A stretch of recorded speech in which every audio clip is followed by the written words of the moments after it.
السلام عليكم احلى متابعين. النهارده الوصفه التانية للسبانخ. احنا عايزين الناس اللي ما بتاكلش السبانخ هناكلهم سبانخ، يعني هناكلهم سبانخ. جربوا الوصفه الجديده دي بالسبانخ بلسان العصفور. ولسان العصفور يا شيف نور، لا هنعمل والله دي بالسبانخ بلسان العصفور، وهنخليكم كل اللي بيحب السبانخ هيغير رأيه وياكل سبانخ ان شاء الله. دي تاني وصفه. استحملوني يا جماعه، انا بقدر احببكم في السبانخ عشان خاطر السبانخ فيها قيمه غذائيه عاليه جدا، وفيها حاجات تانية وفوائد فايده كتير، فيها فايده كتير. هقطع السبانخ واخرطها مع الكزبره دي واشطفها، ونشوف الوصفه التانية هنعمل فيها ايه. رفعت حله كده على النار وحطيت معلقه سمنه صغيره، بنكتر بقى بمعلقه السمنه علشان لسه احط ماده دهنيه كمان. وحطيت شويه بصل كده مفرومين حلوين كده، وهسيب البصل يتشوح. وبعد ما البصل يتشوح هبنزل بالصلصه الحمراء. زي ما انتم شايفين كده الطماطم اهي بدات تنشف اهي، تاخد غلوتها خالص وتسبك زي ما اتعودنا. بعد كده بننزل بقى بالشوربه، حتى لو الشوربه متلجه مفيش مشكله، هي كده كده على النار هتترفع تحل تاني. بنزل بالشوربه كده عشان تاخد غلوتها، وبعد ما تغلي هنشوف هنعمل ايه. تاخد اول غلوه بس كده بالشوربه بتاعتها تمام مع الطماطم. بعد كده هننزل بلسان العصفور والتوابل. بعد ما الطماطم غليت كده زي ما انتم شايفين هروح نازله بكبشه لسان عصفور محمره، حمرتها لوحدها اهي كده زي ما انتم شايفين كده، وابتدي انزل كده على الايه، على الطماطم اللي معلومه تاخد غلوتها. وهنتبل بقى، هنزل بملح وفلفل اسمر تمام، وبعد كده ملح وكمون تمام، وبعد كده انزل بمعلقه سكر يا شيف نونو جربي كده.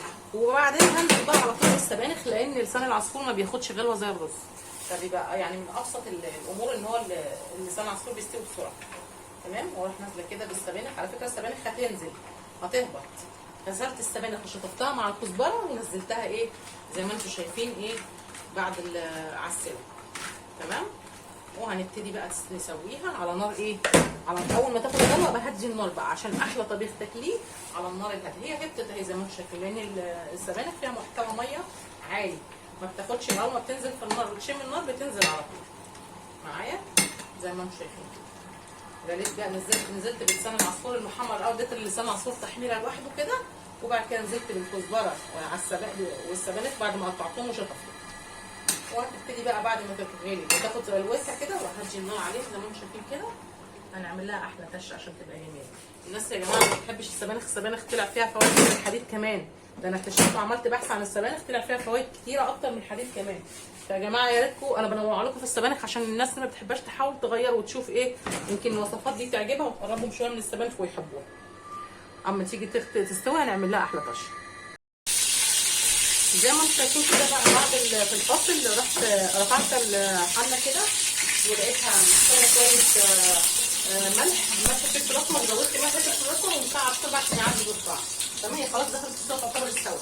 طبعا كالعاده بقى هنعمل لها احلى طشه عشان ايه الناس الجماعه اللي بيحبوهاش كده لما يشوفوها كده مفروش لها طشه جميله كده. معلقه سمنه رفعتها وشويه زيت وابتدي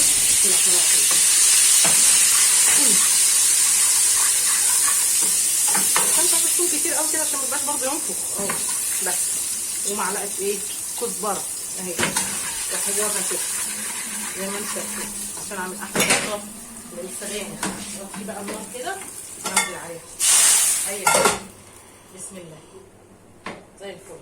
بس دي كانت وصفه النهارده سبانخ بلسان العصفور.